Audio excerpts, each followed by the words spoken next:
When there is a financial reason for companies to care, they will care. My experience has been that when a company sees that its bottom line is affected by women and growing their leadership, that actually that's when companies will move. Is that fair to say, would you say? I think it's very fair to say, and I can look at the change over watching my own husband's career.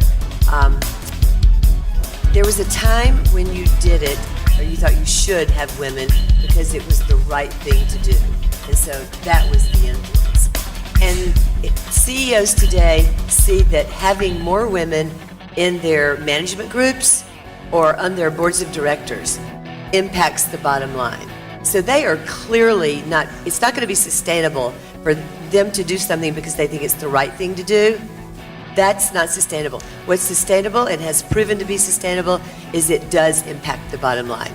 You add a woman to the mix, you're going to get better decision making. You add a woman on the board, you're going to have better leadership from the board. And I've watched this happen where my husband now has over 50% of the women in his management team, and it's better. And they have more, I'm kind of tooting his horn, but Beverly would support me in that because she knows John really well. But he has more board members on his board of directors of Coca-Cola Enterprises than anyone in the state of Georgia, and equal to that of anyone in the country. And you know what? It works. So I think that evidence is out there, and people are speaking about it, people are talking about it, and I think it's going to happen. I just want to add that I think it's more than corporations. I think colleges and universities, there are other leadership programs like Girl Scouts, start really early, and I think that it's incumbent on everyone in our various sectors to think about their part in leadership development. I can honestly say I would not be sitting in this job today. This is my third superintendency. I actually started very young in this role. And then I also would say, before I was, superintendent, part of where they found me was, yes, I was a teacher, but I was also a documentary researcher.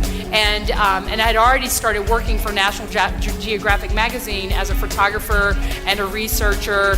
And that was another specific program where they were trying to develop people for leadership roles that would understand the magazine business and the production of magazines, and recruited educators, which were underrepresented in the organization that had the background, and also the woman, Susan Smith, who, God rest her soul, went out there and really tried to recruit young women, and in this case, one of their first and perhaps few minority women to come into what was a very conservative, homogenous organization for a very long time.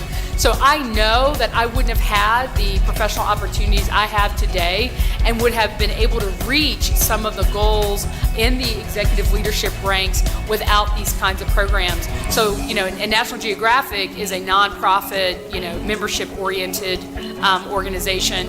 Harvard is a college and university. But I think I just think it has to be just about every sector that makes it a priority and actually targets it so that it happens.